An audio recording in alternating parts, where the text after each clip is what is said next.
welcome back to the Girly Girl Bookworm. So today I have for you my July book haul. So this is including books from a used bookstore and book of the month and pre-orders and Pango Books and Amazon, but this is not including what I bought while I was on vacation. That will be a completely separate book haul because why not? We love book hauls, right? So let's just dive in.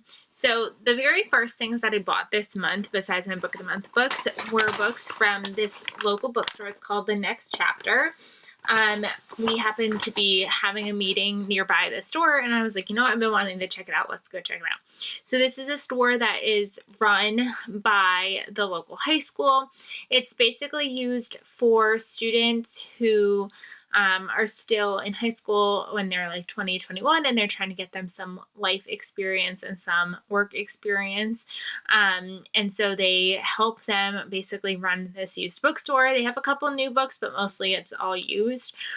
They've got kids books, they've got adult books, they've got cookbooks, basically like the typical like little bit of a used bookstore. So I ended up picking up 3 books on purpose, and then 1 mystery book. I've already opened the mystery book. I did it on one of my Instagram reels. So I did this mystery book. I can't remember what it said, but it was basically alluding that it was like the best thriller ever. And I'm probably going to end up unhauling it right away, but that's okay. That was the whole point of blind date books. This is a book by Ken Follett. This is called Code to Zero. It sounds kind of interesting, but I feel like it would also be kind of over my head. It kind of has to do with like the Cold War, and I think it's like if Russia, I can't remember if it's like Russia got there first. I'm not sure, but it's like espionage and conspiracy, and I don't know. We'll see. But as of right now, I think it's going to go straight to being unhauled, but that's what happens when you do blind dates with books. You never know. I picked up All Adults Here by Emma Straub. I picked this one up because I was anticipating picking up This Time Tomorrow, and I was like, well, if I really like This Time Tomorrow, I'm probably going to want to read her backlist books too. So I ended up picking this one up. I don't remember anything about this one. It says coming of age isn't just for kids. I remember when this was a book of the month choice, and I remember skipping over it, but I think now that like I have liked Emma Straub's other book, that I will hopefully like this one. I'm assuming it's just a mom of 3 who has 3 grown-up children, and she's been keeping a secret. And I think she's finally willing to like share that secret with them. So it should be interesting. I also grabbed Florence Adler Swims Forever by Rachel Beanland. This is a book that I wanted to even like pre-order when it was coming out. I want to say this came out in like 2019. I feel like this came out a while ago at this point. 2020. Still forever ago at this point. But I was going to buy it, and then for some reason I didn't, and then every time I see it, I'm always like, should I get it? Nah. Should I get it? Nah. And then when I saw that it was at a used bookstore for $5, I was like, this is my chance. I'm never going to find it any cheaper than this, so I might as well grab it. And I think it's about 2 sisters in 1934. They always rent out this house, and then I think that there's like a tragedy. And one of the girls has been training to like swim the English Channel, and I think something happens to her. I'm not positive, but it sounded like a book that I would enjoy. And then a book that I grabbed that was actually new is 21 Truths About Love by Matthew Dix. They had a sign where they were talking about this local author. Apparently he lives, I'm assuming somewhere in Connecticut, because he's considered local. He lives in Connecticut with his wife. And it says, Daniel Mayrock's life is at a crossroads. He knows the following is true. 1, he loves his wife Jill more than anything. 2, he regrets quitting his job and opening a bookshop a little, maybe more than a little.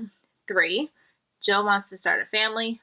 4, the bookshop isn't doing well. Financial crisis is imminent, and Dan doesn't know how to fix it. 5, Dan hasn't told Jill about the money problems. And 6, Jill gets pregnant. It just sounded so good, and it was, like I said, it was on sale for $5, and on top of it, Matthew has signed it. So that's pretty cool. So I thought, why not? Oh, this is going to be so easy to read. I didn't even read this. Like, it's like not regular prose. It's like, oh, I could probably pick this up sooner rather than later. Wow, that sounds, oh, I'm so excited. And apparently he's an elementary school teacher. Okay, I'm sold. I'm reading this in the fall. I'm excited. Hands down, I'm reading it very soon. And then most recently, I thought I had the stack in order. I don't have the stack in order. Most recently, I did the thing where for Amazon Prime Day, where like if you did like 4 things, you had to like watch a Prime video, which Sydney watches Wild Kratts, so I had her watch a Wild Kratts episode, stream a song, make a purchase, which I think just counted. I made a pre-order and it was like, it counts. And I was like, okay, cool. And then, what's the 4th thing? Make a purchase, watch a video, play a song, download a Kindle book. Like, duh. So if you did those 4 things, you got a $10 credit. So I was like, okay, do I have to use it on an Amazon Prime deal? No. So one of the things that was happening at one point when I was looking were certain books were buy one, get one half off. So I did buy one, get one half off, and I used a $10 coupon. So I got 2 books for basically the price of 1, which was fantastic. So I picked up Rivals by Catherine McGee. I had this pre-ordered for May. I was all ready to get it. I was so excited. And then I talked myself out of it. And then it's been getting so much hype on Instagram that like this is the best one out of the series. And I was like, okay, fine, never mind, I need it. So I ended up getting this one. This is the 3rd book to the American Royal series, which I love. I just felt like a lot of time has passed since the 2nd book to this one, and I was worried that I wouldn't remember things. And you know what? I don't care. I'm gonna read it anyways. This is kind of as if we had a king instead of a president, and we're following the king's daughters. And then I also grabbed Night Crawling by Layla Motley. I've been seeing a lot of buzz about this one. This is apparently Oprah's book club pick, and it just sounded really interesting. And it says, a dazzling novel about a young Black woman who walks the streets of Oakland. And I want to say that they're like trying to just like get by. And then I think she ends up getting a job which is called night crawling, and I think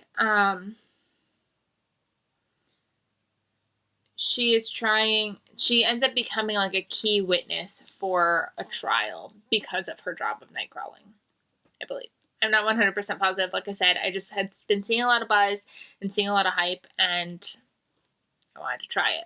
It's very short. It is literally like 270 pages or something like that.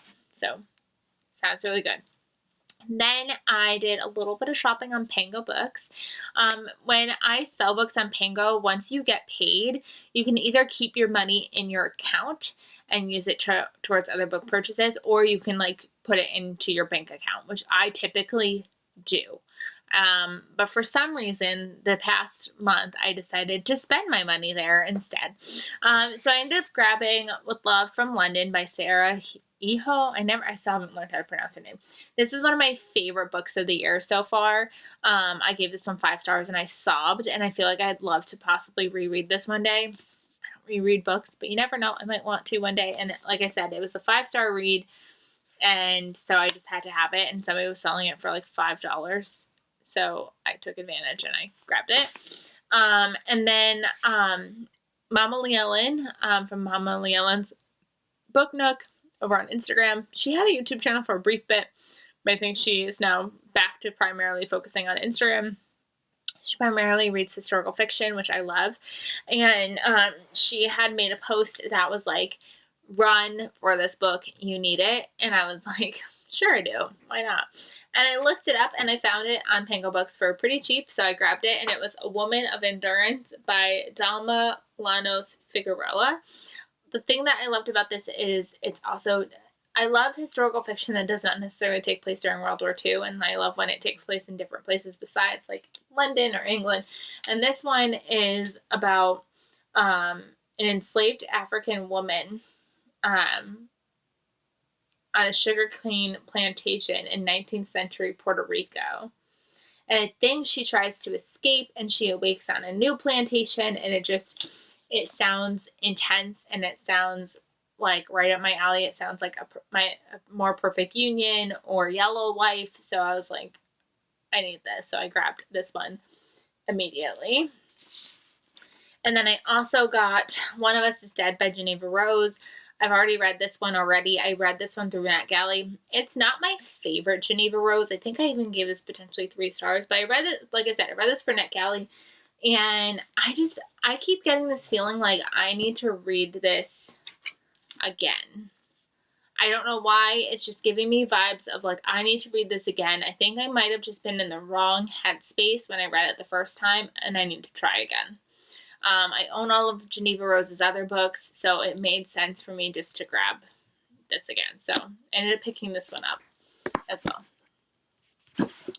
And then I had 2 pre-orders. One was like a last second pre-order. Like I probably ordered it like 3 days before it came out. But so I'm still counting it as a pre-order because I had canceled some other pre-orders, so I didn't feel like as bad. Because originally, like for June and July, I had like a million things pre-ordered, and right now I only had 2. So I am taking that as a win. So I ended up pre-ordering Dream On by Angie Hockman. I did not know this was coming out. This is by the author who wrote Shipped, which I loved last year. Like I really enjoyed that one. So I saw this was coming out, and I was like, I need this. So, and I also had this like stupid plan where like I was going to read it on the Cape because I read the Shipped around the time that I was in the Cape last year. So I should read them. Did not happen. But this one is about a girl, and she wakes up after surviving a car accident, and she's flooded with memories about a man named Devin. The only problem is apparently Devin does not exist. So she has to like figure out like why like he's in her head, and then I think she actually comes across the real Devin. You know what this reminds me of? Actually, this reminds me similarly of shoot. Where is it? Oh, there's another book that I have that's very similar. Oh, You Were There Too, where like the woman was like dreaming about this guy, and then he ended up meeting her in real life. Or in 5 years. So, like, I apparently really like that trope. I didn't realize it, but apparently I do. So, I grabbed that one. And then I also pre-ordered Acts of Violet by Margarita Montemore. I loved Una Out of Order. And I have a feeling I'm going to try to find a way to listen to this one on audio, because that's how I listened to Una. I listened to it, and then I had to own it. So, like, it was silly because I was like, I'm probably just going to listen to this. Why am I purchasing it? And then I was like, because you listened to Una and then had to have the book. So, might as well start with the book this time and then maybe listen to it on audio. And I think this is about a woman who worked for a magician, and I think she goes missing. Yeah. This is nearly a decade ago. Iconic magician Violet Volk performed her greatest trick yet, a vanishing mid-act, though she hasn't been seen since. And I think that it's like a podcast that's like reporting on her life. So, like I said, I've listened to, yes, as the 10th anniversary of Violet's final performance approaches, the podcast picks up steam. So, it sounds like, I don't know, it just sounds fantastic. I've seen mediocre reviews, but I'm going to hold my hopes up because I have a good feeling about it. I just have a really great feeling about it. And then my books that I got from Book of the Month, this was one month that I literally wanted everything. I wanted The Bodyguard because I've already read it and loved it, but I also was like, but you should put books in there that you haven't read yet. So if anybody is looking to get rid of their Book of the Month version of The Bodyguard, I will take it off your hands. Just plugging that out there because I need that book for my collection. But the ones I did end up grabbing, The It Girl by Ruth Ware. This is what's like killing me right now. Is I have so many books that I'm super hyped about and that I'm super in love with, like wanting to read, that like I have not read this yet. I still have not read Ellen Hildebrand yet. Like I am falling apart. My most anticipated book of the year, and I haven't read it yet. So this is The It Girl. I know nothing about it. I don't care to know anything about it because it's Ruth Ware and I'm going to read anything this woman writes. So Don't tell me. I'll just read the little, oh, there is no little top. I was going to read the little top. There's no little top. I don't want to know anything, so I'm not doing it. I'm not doing it. Sorry, guys. I'll tell you about it when I read it, but I don't want to know anything. And then I also grabbed You're Invited by Amanda Jaitsa? I'm not sure. But this is about this girl, and her ex-boyfriend is marrying her best friend, or like her childhood best friend, and I think that she has to go to the wedding. And I'm assuming, yeah, what could be worse than your ex-boyfriend marrying your childhood best friend? Getting accused of her murder. Wedding, murder, sign me up. And then obviously I had to get Upgrade by Blake Crouch. I've been dying for Blake Crouch ever since Recursion. I loved Dark Matter. I loved Recursion. I like Dark Matter better than Recursion, but still I love both of them. I devoured both of them. And now we finally have another book. I think it's kind of like, I've seen somebody like compare it to Jurassic Park in the sense of like, what, like, just because we can do science doesn't mean we should do science kind of situation. That's all I know. And I kind of don't care now. I'm assuming it must have to do with like altering DNA, especially based off of the way this picture looks on the cover. So yeah, hopefully we'll definitely be getting to this by the end of the year. I feel like I almost need to do like a reading blog of me just reading like my most anticipated books of the year, of like books that are by my authors that I need to read. Let me know if you want to vlog like that. I don't want to make any super promises because I've been terrible at vlogging this year, but let me know. So those are the books that I have bought for July. Stay tuned for my books that I bought on vacation and lots of other videos, and I will see you guys really soon. Bye, everybody.